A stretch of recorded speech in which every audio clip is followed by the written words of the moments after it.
Ladies and gentlemen, my name is Chris van Scharenberg. I'm Head of Collections at the Tank Museum. We just had a fantastic weekend with our Tiger Day events, so both Fury and obviously Tiger 131 were out this weekend with 9 other vehicles, very successful. During this Tank Workshop Diaries number 3, we give you an update on 3 of our projects. Jonathan Kneebone and Bob Dowd will update you on our Churchill Mark III restoration. Mike Hayton will talk more about our spare engine project, the Maybach 230, which Mike is building for us. And Mark Hart will give an update on the Tanks in Action fleet and how we operate our Tanks in Action shows later on as well. And we'll answer some of the questions you raised in the Tank Workshop Diaries number 2. So hopefully we'll give you some answers on some of those questions.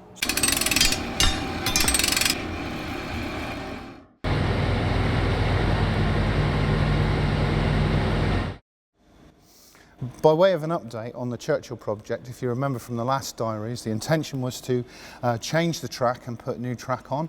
Unfortunately, as happens quite a lot of times with these things, as you do one job, in the process of doing that you discover others. It was no different in this case. If we look at this TA wheel here, we've got new bearings and new seals in it now because the bearings had worn through the case hardening. The seals weren't even working anymore and they were completely dry.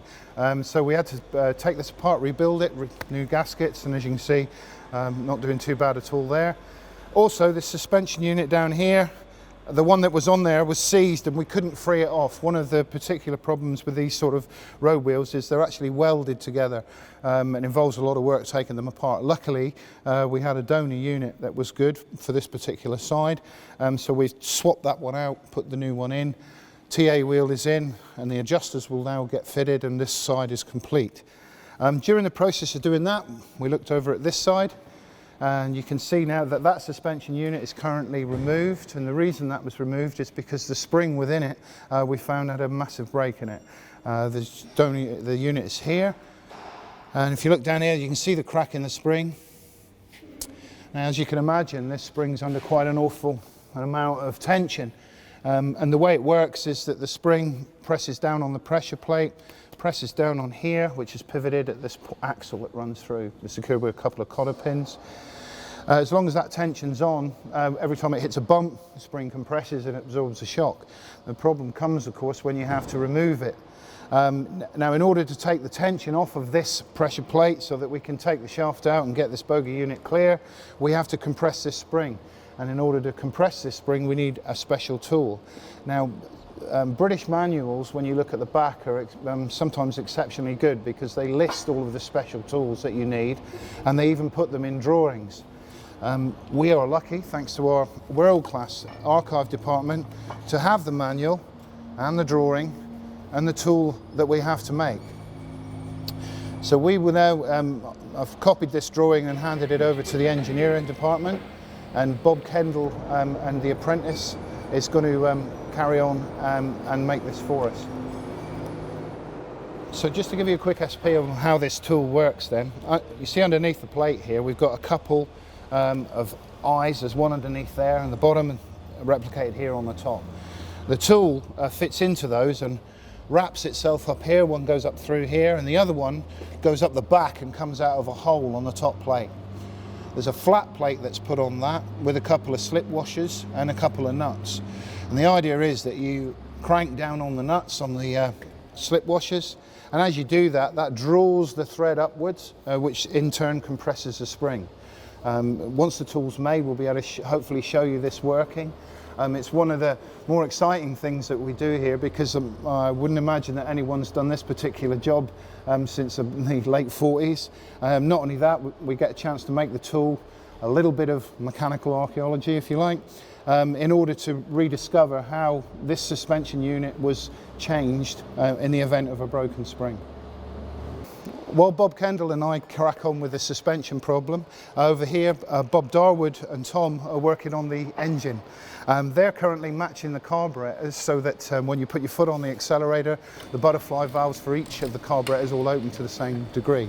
While I'm here, a quick apology, old age doesn't come on its own.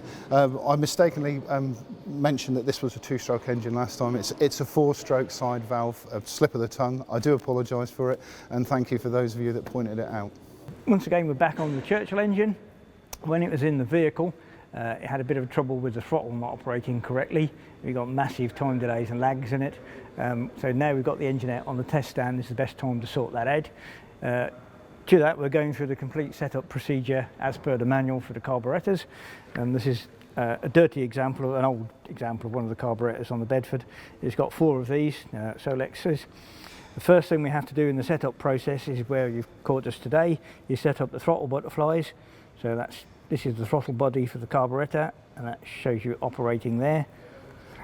When we shortly get a picture on the engine, you'll see how they interconnect. You've got 4 separate carburetors on this engine, so you've got to synchronise all of them to operate correctly. If you've got one out of synchronisation, you're going to get rough running on the engine, and also the throttle pickup won't be correct. You can now see the carburetors in position on the intake manifold, so you've got 1, 2, 3, 4. In order for them to operate correctly, as we've just explained, the throttles have to open in a synchronous manner. This is the throttle is operated hydraulically on a Churchill via a governor. I'm just going to operate it manually, and you can see the linkages moving.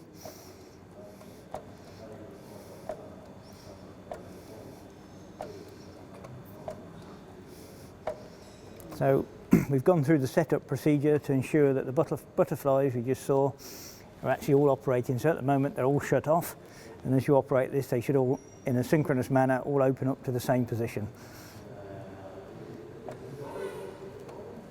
And then the final stage will be setting the throttle stop screws when the engine's running.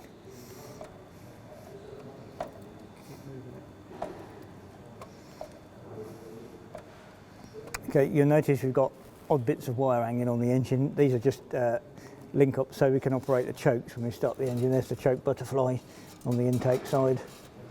Operate on my finger. When we've got all the air trunking on, we need something so we can just pull the chokes on for starting the engine.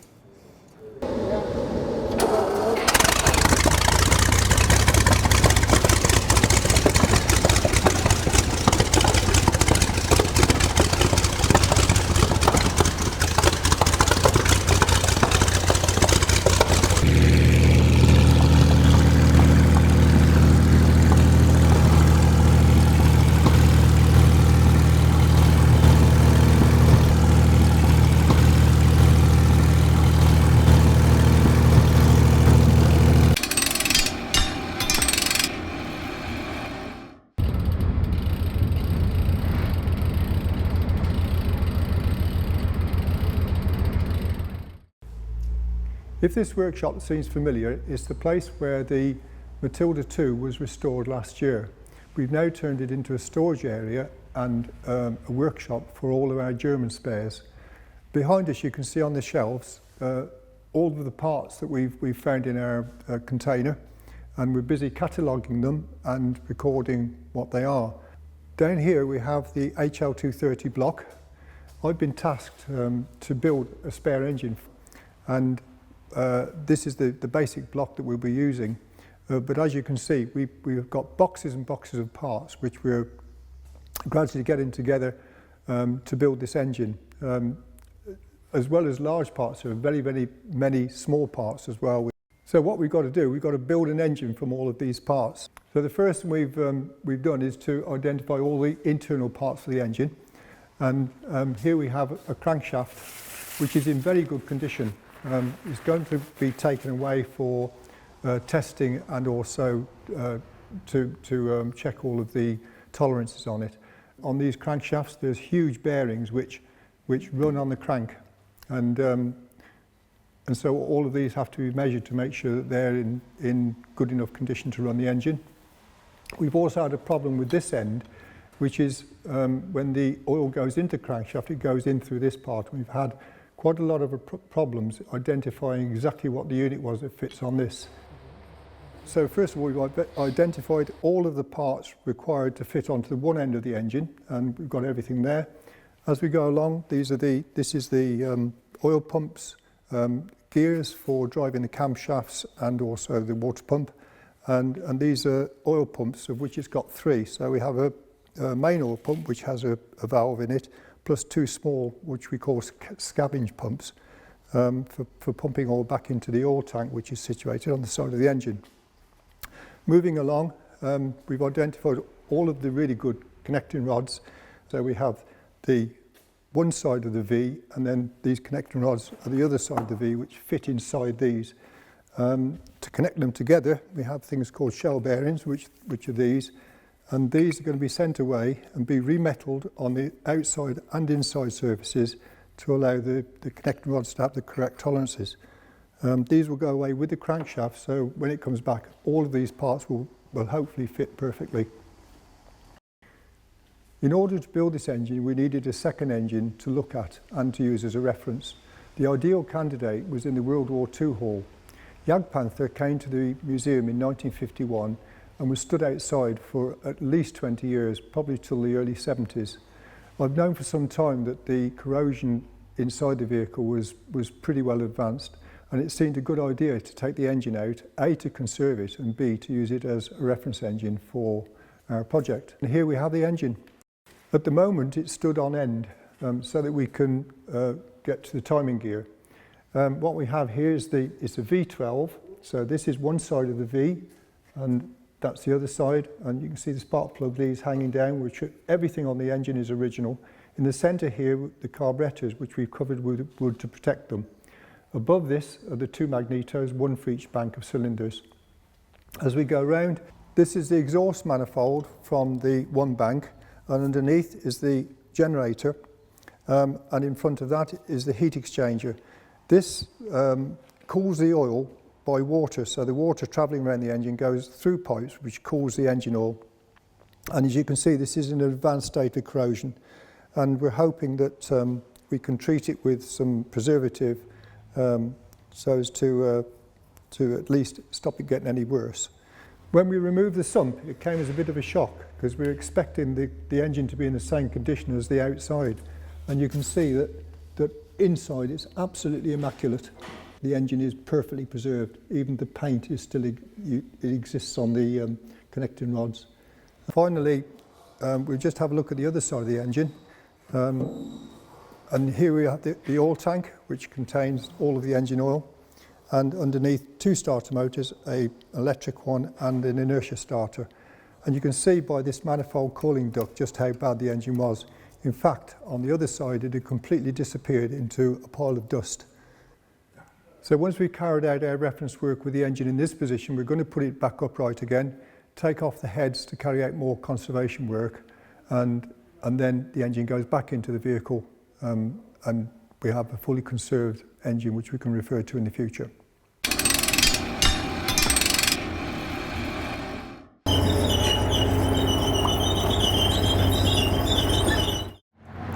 For those of you who've watched previous episodes, you would have heard me make reference to TIA and Tankfest. Now, TIA, Tanks in Action, is basically an event we put out on the school holidays. We get a different class of vehicle out and basically show the public how they're used in the overall grand scheme of things. For instance, we use a reconnaissance vehicle, we use a troop carrier, we use a main battle tank, and we have an enemy vehicle. So if we have a look around the vehicles, you'll see the guys basically first parading. They're checking the oil levels, the coolant levels, they're checking for correct operation of the vehicles. And basically they're making sure the vehicle's safe to operate and can't be operated without causing any further damage. This vehicle here is a Saladin 6x6 Alvis. We use this as our enemy vehicle, depending on what week. I mean, different weeks of the show we change the vehicles around just to use more vehicles. We like to routinely spread the use amongst the fleet that we have. This way we keep all the gaskets and everything lubricated, etc.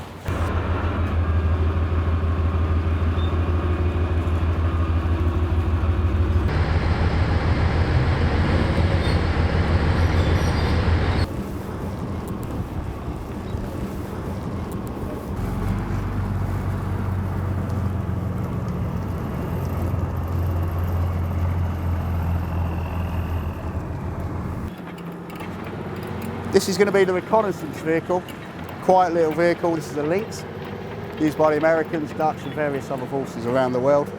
Great little vehicle, kind of like the go-kart of fighting vehicles. We have FV432, commonly referred to as a battlefield taxi. Basically, been in service since the 60s, still in service today, although it has been upgraded. carries 13 troops, driver and commander.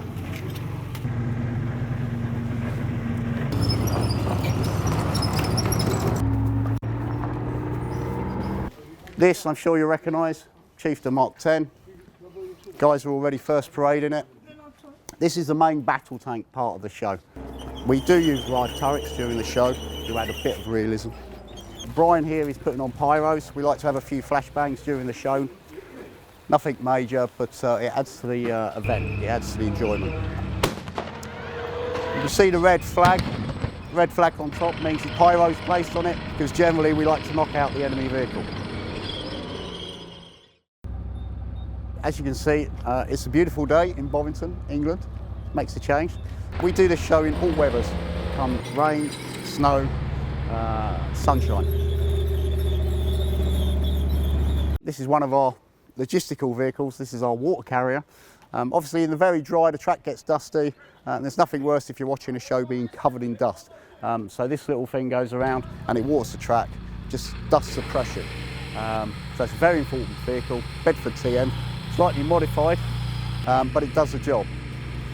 So we have the main battle tank, the troop carrier, the reconnaissance vehicle, and the enemy vehicle, which could be any vehicle. If you haven't been, pop along, great show.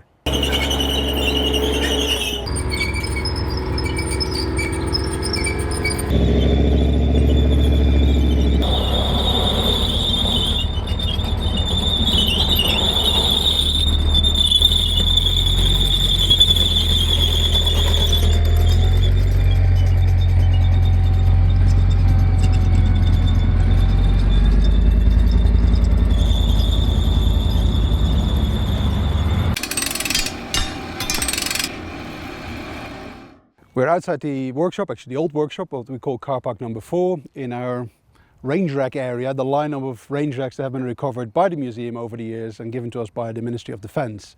A lot of people always ask what are you going to do with those. Some will be exchanged with other museums or projects, but some of them we really consider for the future for our restoration programme. Got the 2 Centaur hulls behind us here, the 827L, so the L standing for Liberty engine. Of course, these were then up-engined replaced with a Meteor to become the famous Cromwell, so we would consider turning these 2 into one Centaur or Cromwell gun tank in the future. We have the 2 Cavalier hulls here with 1 turret still there, so again I think out of these 2 we could make a nice static Cavalier for the museum collection in the future. So these are definite keepers, these vehicles, even though they're quite empty on the inside. There's a lot of the structure there to make a complete vehicle. We have the Churchill based gun carrier here, which is badly shot up on one side, but again that tells a story in itself. An M4A4 hull, the Sherman multi-bank. We have one now in the collection, a running one. But again, nowadays they're so collectible, so even now one could consider welding the hull back up to have a hull to start another restoration project. And even the Sherman Barf in the corner there, the vehicles that were used on D-Day for the recovery and the clearance. So yes, our range racks here outside the old workshop. As we have a closer look here at the Churchill gun carrier, you recognise some of the components from Jonathan's talk earlier about our Mark III overhaul in the main workshop. Obviously the same chassis, but with this on top of it. Now, one of the comments we always get about the range racks we have out here, or some of the priorities within restoration, how do you decide when you restore something, or in some cases when you maybe just leaving it as it is. As you can see, this is really badly shot up. I guess you can always rebuild that material, replace it, but then the question is always how much original is actually left of it. So in this case, we may actually for now just leave it the way it is and accept it for what it is. I guess it also tells a story that a lot of these vehicles ended up on the ranges as firing as target practice. We have a lot of vehicles, as you know, are historic running vehicles, up to 25 historic vehicles. They all need a lot of work continuously. We're trying to get them all to a certain standard before we sort of take on the next big project. But vehicles like the Centaur or the Cavalier, I think we should definitely consider for the future. The deciding factors for us, what we add to the running list of the historic vehicles, we want to represent 100 years of armoured warfare, and significant key vehicles we want in there, like the T-3485 is a no-brainer. That's a vehicle we as the Tank Museum should have in running condition, so it will be high on our list. Now other vehicles like the Centaur or the Cavalier we don't even have in the collection, as instead not even static. So there's a level of importance there as well that we add these as the Tank Museum to our displays, whether it's being running or not. So yeah, a lot of different different criteria that influence our decision to make something running or not, including feedback from our visitors. If a lot of our visitors say, well, we want to see really one of those, we will take that into consideration. Here we are with the Tortoise inside the museum, our Second World War hull. A lot of people always ask us, are we going to run Tortoise again after it was last run in 2011, Tankfest 2011? The short answer is yes, we will. Time to be confirmed. One thing we want to desperately avoid is just drag a vehicle out just for one event and trying to sort of force it to go. So when we run it again, it will be brought into the workshop, undergo a thorough inspection and proper service repair where needed. I know with this vehicle there's some engine and coolant problems, so it probably means engine out and the radiators out to be flushed and cared for, but it needs to be properly checked. We really want to move away from trying to see just if things go by having a go, and we stop doing that. So when we run it again, we'll go through it properly in the workshop, and then we'll carefully display it at one of our future Tankfest events. Another question we are often being asked is about if we have the capability to make some of our own parts, and the answer is yes, we do. And we have to make parts more often now, especially that we're starting some restorations, because often these are no longer available. So thankfully in the last few months we have been able to take on Bob Kendall as a part-time machinist. He has been volunteering for the Tank Museum for quite a while, but in the last few months we have been able to take him on for 2 days a week. So it's fantastic to have him on board to help us make some of the components. Thank you for watching the third episode of the Workshop Diaries. Don't forget to leave your comments on the YouTube channel. We always read them, and please subscribe as well so you can follow us with all the future episodes, keeping you posted and updated on the project here at the Tank Museum. If you want to support us, please also join the patron scheme. It really goes directly to what we do here at the museum. So thanks again. Bye-bye.